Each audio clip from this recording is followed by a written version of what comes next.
2 ദിവസം മുമ്പ് സലാർ മൂവി കണ്ടിറങ്ങിയ നമ്മുടെ സുപ്രിയ, പൃഥ്വിരാജിന്റെ വൈഫ്, സുപ്രിയനെ മീഡിയാസ് മൊത്തം വളഞ്ഞ ടൈമിൽ അവരതിന് കുറെ ചോദ്യങ്ങൾക്ക് ഉത്തരം പറഞ്ഞു. കമന്റ് ബോക്സ് മൊത്തം കുറെ പേര് സപ്പോർട്ട് ചെയ്ത് സൂപ്പർ മറുപടി എന്നാണെങ്കിലും ഒരു വലിയ മെജോറിറ്റി അഹങ്കാരി, എന്തൊരു അഹങ്കാരം, അങ്ങനെ ഇങ്ങനെയെന്നൊക്കെ കണ്ടു. പക്ഷെ എനിക്ക് പേഴ്സണലി അതിലൊരു അഹങ്കാരമൊന്നും എനിക്ക് ഫീൽ ആയില്ല. ചോദിക്കുന്ന ചോദ്യത്തിന് കൃത്യമായ മറുപടി അവർ കൊടുത്തിട്ടുണ്ട്. പലരും ഈ ചോദ്യങ്ങളിൽ നിന്ന് ഒഴിഞ്ഞു മാറി ഓടാനാണ് ശ്രമിക്കാറ്. പൃഥ്വിരാജ്, സുപ്രിയ എന്നൊക്കെ പറയുമ്പോൾ തന്നെ നമുക്കറിയാം വരുന്ന ചോദ്യത്തിന് ഇങ്ങനെ അച്ചടിച്ച മാതിരി തിരിച്ചുള്ള റിപ്ലൈസ് കൊടുക്കും. ആ ബ്രാൻഡിന് അഹങ്കാരം എന്ന് പറഞ്ഞിട്ട് ഒരു കാര്യമൊന്നുമില്ല. ബിക്കോസ് ആ ബ്രാൻഡിന്റെ വാല്യൂ എന്ന് പറയുന്ന ആ അഹങ്കാരവും ആ സംസാരവും തന്നെയാണ്. അവരതൊന്നും ലൈക്ക് അവരത് അതാണ്, അങ്ങനെയാണ്. ഈവൻ പൃഥ്വിരാജ് ഫാൻസായി ഞങ്ങൾക്ക് വെൽക്കം ലേശം അഹങ്കാരാണ്. എന്താ ചിത്തുമായി വരെ കേട്ടോ, ഞങ്ങളൊക്കെ അഹങ്കാരികളാണ്. എല്ലാവർക്കും അഹങ്കാരാണ്. ആകെ മൊത്തം അഹങ്കാരം. മോഹൻലാൽ ഫാൻസിന് അഹങ്കാരം ഉണ്ടോ? നമുക്ക് ഒരു അഹങ്കാരം ഒരു കാരണം ഇല്ലല്ലോ. അതെന്താ? എന്തിനാ അതിന്റെ ആവശ്യം? എന്തിനാണ് കൊണ്ട് കുഞ്ഞു കുഞ്ഞു ബോഡി ഷേമിങ്? ലാലേട്ടന് ബോഡി ഷേം ചെയ്തു ജിത്തുഭായ്.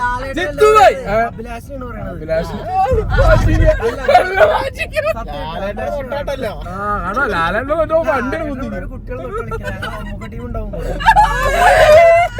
അയ്യോ പോയി, മാറ്റർന്ന് പോയി. സുപ്രിയ ഓക്കെ. അപ്പൊ നമ്മൾ ആ വീഡിയോ ഒന്ന് കാണാം.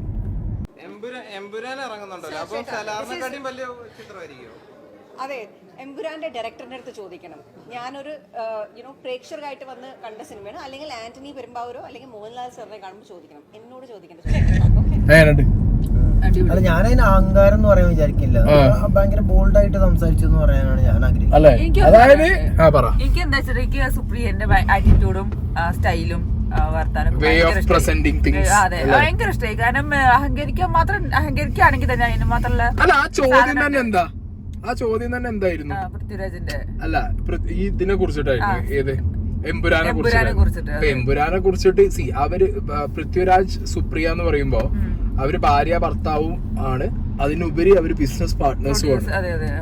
പ്രൊഡക്ഷനിലൊക്കെ അവര് തമ്മിൽ അങ്ങനെ ഒരു ഇതുള്ളതാണ്.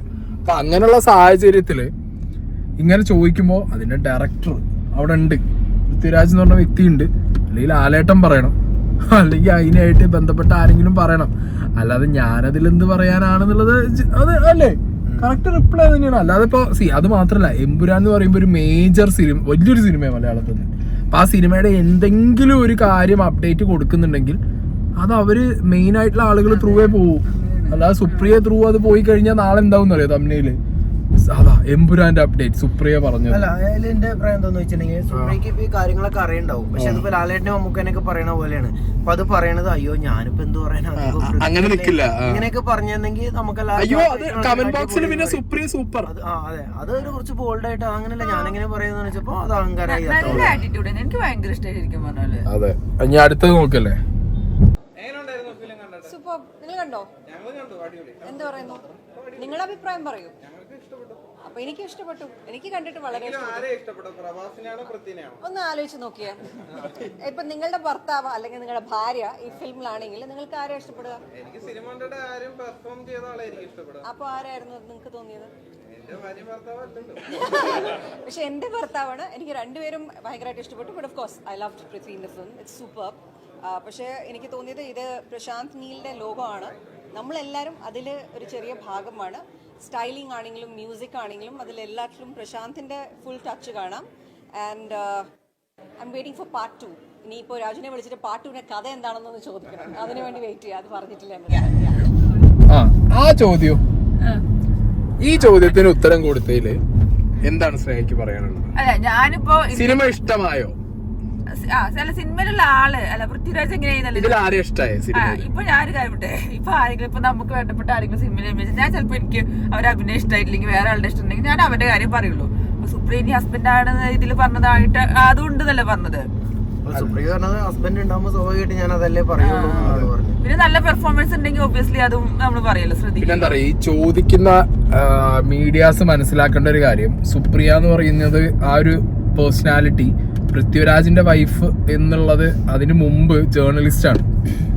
അവരെന്നെ ജേർണലിസ്റ്റ് ആണ്. എന്താ ചോദിക്കുന്നത്, എന്താ അതെ, ഉദ്ദേശിക്കുന്നത്, അവർക്ക് കൃത്യമായിട്ട് അറിയാം നിങ്ങളുടെ ചോദ്യം എങ്ങോട്ടാണ്, ആ ചോദ്യത്തിന് എന്ത് കൃത്യമായ മറുപടി പറയണം എന്നുള്ളത് അറിയുന്ന ഒരു വ്യക്തി ആയതുകൊണ്ട് അങ്ങോട്ട് ആ ചോദ്യങ്ങളായിട്ട് ചെല്ലുമ്പോ തിരിച്ച് അതെന്തറിയോ, അടുത്ത ഇപ്പൊ പൃഥ്വിരാജിനല്ല വേറെ ആളുടെങ്കിലും പേരാ പറഞ്ഞിട്ടുണ്ടെങ്കിൽ അടുത്ത തമ്മിൽ അറിയോ ഈ സിനിമയിൽ പൃഥ്വിരാജിനെ ഇഷ്ടമാണ് സുപ്രിയ, പൃഥ്വിനെ തള്ളി പ്രഭാസിന് ഇഷ്ടമാണെന്ന് പറഞ്ഞ സുപ്രിയ, അങ്ങനെ അതായിരിക്കും ഇനി അടുത്തത്.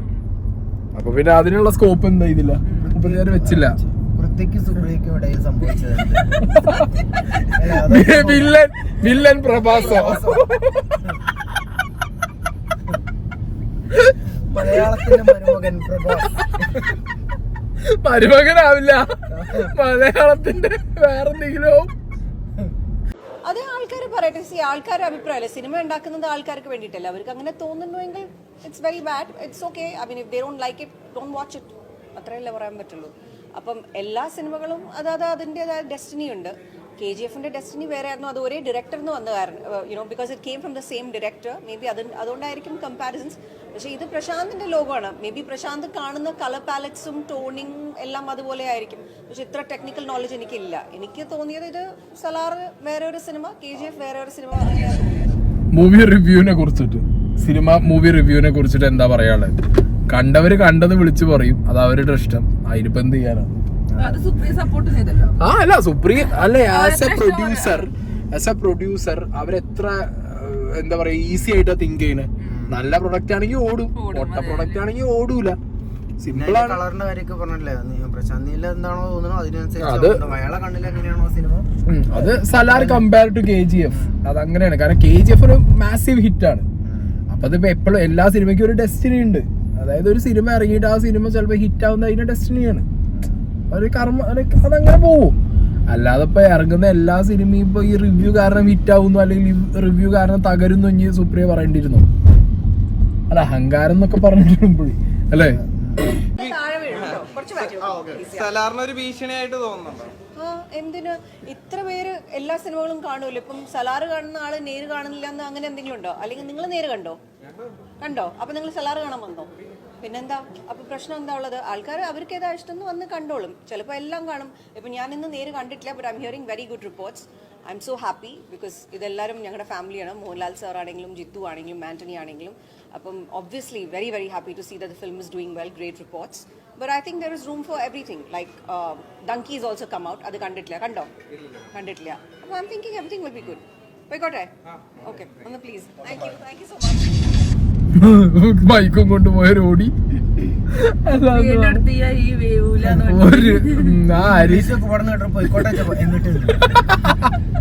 സി, അതായത് ഒന്നൊന്നിന് ഭീഷണിയാവുമെന്ന് ചോദിക്കുമ്പോ അവര് അങ്ങോട്ട് തിരിച്ചു ചോദിക്കുക, നിങ്ങൾ കണ്ടോ?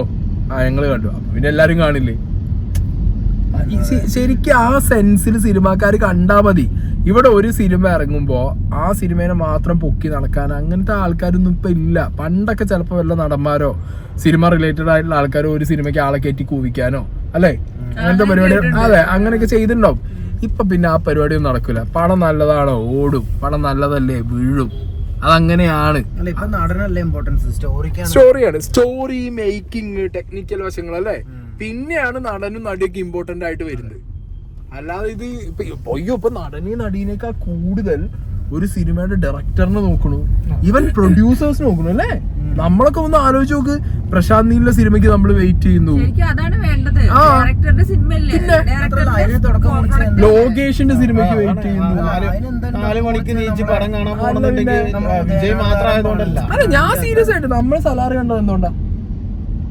ഞാൻ ആദ്യം പറഞ്ഞു പ്രശാന്ത് നീല്.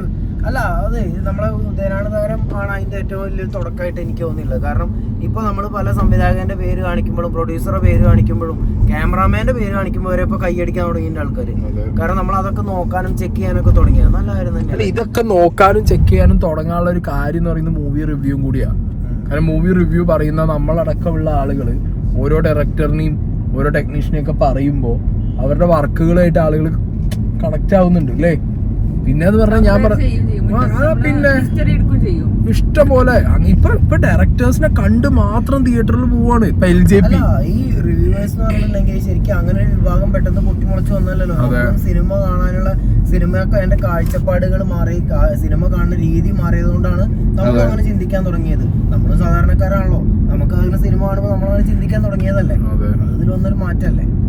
അപ്പോ സുപ്രിയക്ക് അഹങ്കാരമാണ്, സുപ്രിയ അഹങ്കാരിയാണെന്നൊക്കെ പറഞ്ഞ് കമന്റ് ഇടുന്ന ചേട്ടന്മാരോട് അഹങ്കരിച്ചോട്ടിടൂ. അഹങ്കാരികൾക്ക് ഇവിടെ വളർച്ചയുള്ളൂ അല്ലേ? അത് അത്ര തന്നെ ഉള്ളൂ. പൃഥ്വിരാജിന് അങ്ങനെ കുറെ ഫണ്ട് പറഞ്ഞതല്ലേ, പൃഥ്വിരാജ് ഭയങ്കര അഹങ്കാരിയായിരുന്നു, മറ്റേതായിരുന്നു എന്നൊക്കെ പറഞ്ഞിട്ട്. ഞാന് പൃഥ്വിരാജ് സുപ്രിയ ഞങ്ങളൊക്കെ അതുകൊണ്ട് ഞങ്ങള് പൊന്തി പോകും. അഹങ്കരിക്കും, അഭി ഒന്ന് അഹങ്കരിക്കും. അഭി അഹങ്കരിച്ചു. അനക്ക് അഹങ്കാരല്ലേ? ഈ എൽ ബ്രാൻഡിന്റെ ആളാണ്. അഹങ്കരിക്കും, കുറച്ച് അഹങ്കരിക്കുന്നോട്ടെ. ഞാൻ എന്റെ മമ്മൂക്കന്നെ പറയാണ്, സിംപ്ലിസിറ്റിയിലുള്ള അഹങ്കാരമാണ് ഞങ്ങൾക്ക്. അങ്ങനെ അഹങ്കാരമില്ലാത്തൊരു മതി, അഹങ്കാരമുള്ളൊരു മതി വണ്ടിയിൽ. അഹങ്കാരമില്ലാത്ത എല്ലാവരും ആദ്യം അഹങ്കാരി എന്നറിയപ്പെട്ടത് ഞങ്ങളെ മമ്മൂക്കാനെയാണ് എല്ലാരോടും പറഞ്ഞത്. ഇപ്പൊ അഹങ്കാരില്ല, പക്ഷെ ഞങ്ങളെ തിരിച്ചറിഞ്ഞു. ഇപ്പൊ ആൾക്കാർക്ക് ഞങ്ങളെ എന്നാലും നിങ്ങളെ മമ്മൂക്കാന്റെ മുന്നിൽ ആർക്കും കൂളിംഗ് ഗ്ലാസ് വെച്ച് പോകാൻ പാടില്ല എന്നാണ് അറിഞ്ഞത്. അങ്ങനെ ടോക്ക് ഞാൻ കേട്ടു. അത്രയും ലെജൻഡായ ഞങ്ങള് കൂളിംഗ് ഗ്ലാസ് വെക്കാൻ നിൽക്കുമ്പോ ഞങ്ങളെ ഫ്രണ്ടിൽ ഒരാൾ വെക്കും. എന്തിനാ? അതൊരു അങ്ങോട്ടും ഇങ്ങോട്ടും ഒരു മ്യൂച്വൽ അണ്ടർസ്റ്റാൻഡിംഗ് ആണ്. Okay okay bye.